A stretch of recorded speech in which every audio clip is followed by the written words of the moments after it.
श्री कृष्ण भक्तों, हमारे भक्तों, आज के हम बांके बिहारी के चैत्र में भगवान के एक ऐसे पवित्र संबंध के बारे में बता रहे हैं कि भक्त ने किस प्रकार से भगवान से संबंध स्थापित किया और भगवान ने वो रिश्ता निभाया।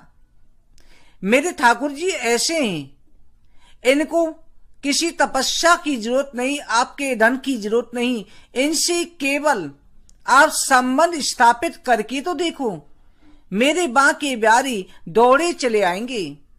तभी तो बांके बिहारी कहते हैं, जो तू आवे एक पग मैं आऊं पग साठ, जो तू बनता काठ का मैं लोहे की लाठ।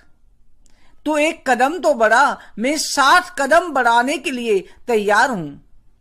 भक्तों, ऐसी कथा आ रही है एक नई बहू की जो बिंद्रा बनाती है, बांके बिहारी से देवर भाभी का रिश्ता स्थापित करती है और पहली बार में मेरे बांके बिहारी उसके देवर का रिश्ता निभा लेते हैं। भक्तों, इस कथा को सुनने से बांके बिहारी की असीम कृपा प्राप्त होगी। भक्तों, ये कथा है कि वृंदावन में किसी ग्वाले का विवाह हुआ। वृंदावनवासी था, उसका विवाह हुआ। बेचारा खेती करता, गाय चराता, उसका विवाह होके आया।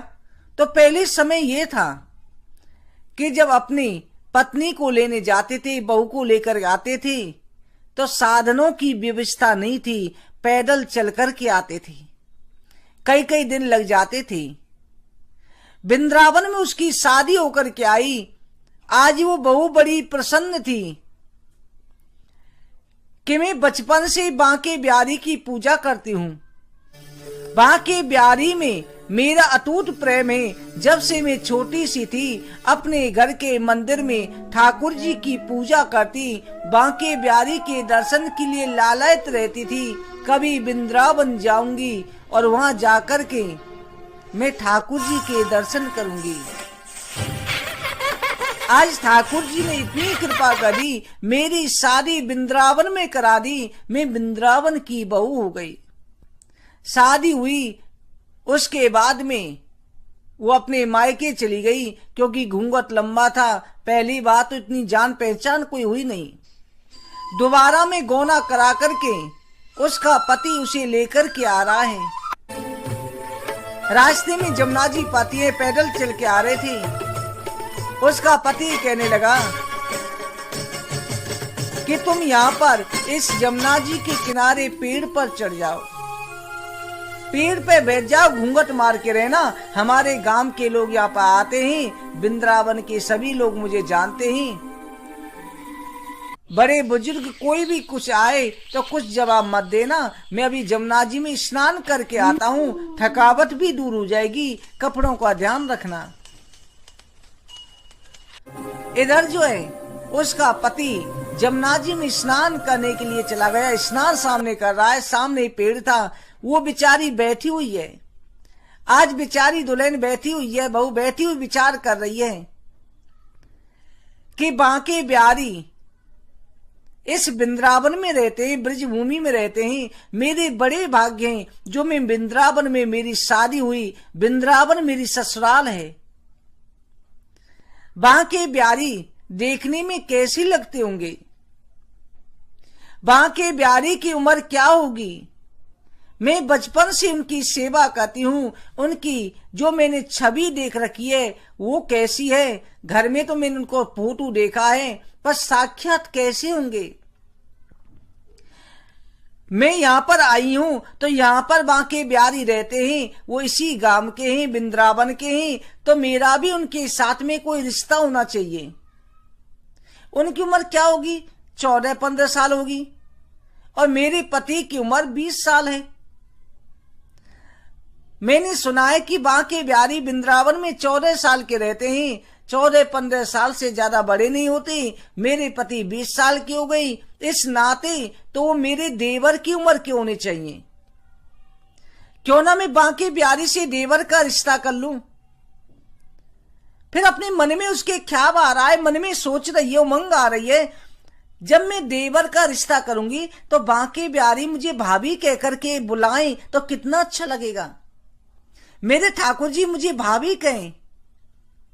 उसके मन में एक ख्याल आ रहा है, बार बार उमंग आ रही है। आज उमंग की प्रेम की डोर सीधे बांके बिहारी पर पहुंच गई। उसी समय एक 14 साल का बालक आया और आकर के कह रहा है, भाभी, ओ भाभी, भाभी सुन रही है का? अब भाभी ने देखा पीछे कौन है। भाभी ने घूंघट कस के पकड़ लिया। उसने पीछे से घूंघट खींचना शुरू किया। भाभी निक मुंह तो दिखा दे, भाभी निक मुंह तो दिखा दे। वो जोर से दबा लिया। कहीं यहाँ का गांव का वृंदावन का कोई बड़ा बुजुर्ग आ गया, कहेगा कि उसकी बहू और कैसे घूंघट उठा के बैठी हुई है, मेरा मुंह दिख जाएगा, क्योंकि ब्रिज में घूंघट की प्रथा है।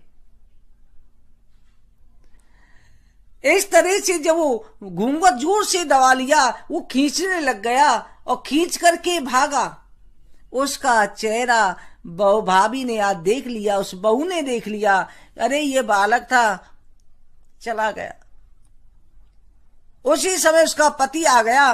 उसने कहा अब तो चले गए थे, अभी एक लड़का आया था, मुझे भाभी भाभी कह करके मेरी साड़ी खींच रहा था, मेरा घूंघट खींच रहा था, कह रहा था कि मुंह दिखा दे।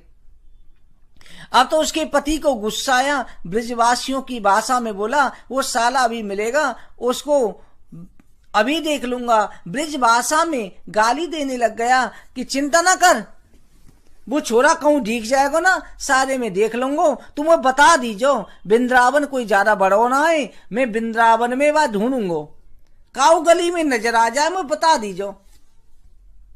ऐसे परेशान करें, क्योंकि उसकी पत्नी को कोई ऐसे आकर के परेशान करेगा। अब घर चली गई, घर में रहने लगी।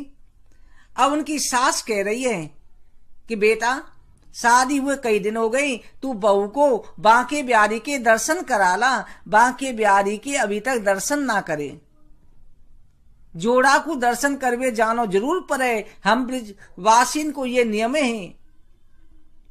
अब सास ने बहू और बेटा को बांके बिहारी के दर्शन करने भेज दियो। बांके बिहारी के मंदिर में आज बहू को लेकर के वो ब्रिजवासी गया है, ग्वाला गया है, मंदिर में घुस गया, घूंघट मार रखो, भीड़ बहुत है रही, बन के तू घूंघट कार के खड़ी रहेगी, यहाँ शर्म कर रही है, भगवान के दर्शन कैसे होंगे? बांके बिहारी के दर्शन करने या घूंघट तो उठा। अब बहू ने जैसी घूंघट उठायो, उसको पति पीछे खड़े होगा, मैं पीछे खड़े हूं, तू घूंघट उठा ले। जैसी बांके बिहारी को देखो, बांके बिहारी को देखते ही वही लड़के की शकल पूरी उस बांके बिहारी में नजर आ रही है। बांके बिहारी की वही शकल जो उस बच्चे की थी। उसने आवाज लगाई, देखो आ गयो, आ गयो, जाने मेरी साड़ी खींची वो सामने आ गयो, जाने भाभी कह के पल्लू झटक्यो वो सामने आ गयो। उसका पति दौड़ के आया, कहाँ है, कहाँ है, अभी पता, मैं भी उसे देखता हूं। वो बोली सामने ही तो खड़े हुए, जो सामने पर्दे पे खड़े हुए, जी तो बात ना आयो, जो मुंह भाभी भाभी कहकर के मेरी साड़ी खींच रो। जैसी बाके पति ने सुना, अपनी पत्नी के पैरों में गिर पड़ा, जीवन धन्य हो गया देवी, तुम जैसी पत्नी पा करके मेरा जीवन धन्य हो गया।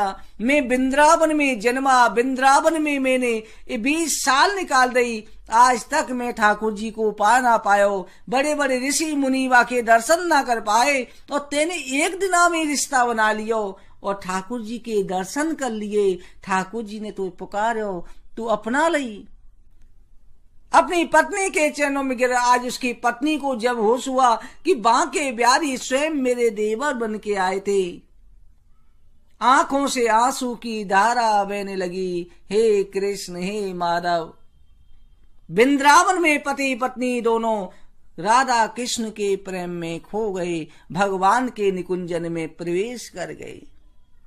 भक्तों, ऐसे ही मेरे दयालु बांके बिहारी जिस पर कृपा करते हैं उसको गले से लगा लेते हैं, भवसागर से पार कर देते हैं। ऐसे दयालु बांके बिहारी की कथा सुनने से मन को बड़ा आनंद आता है। भक्तों, बांके बिहारी की कृपा आपके ऊपर भी हो। बांके बिहारी की कथा में अगर आपको आनंद आवे तो वीडियो को लाइक और शेयर करें। बांके बिहारी की महिमा का प्रचार करें, जिससे भक्तमाल की कथा सभी भक्तों पर पहुंचे और उनकी हर मनोकामना पूरी हो।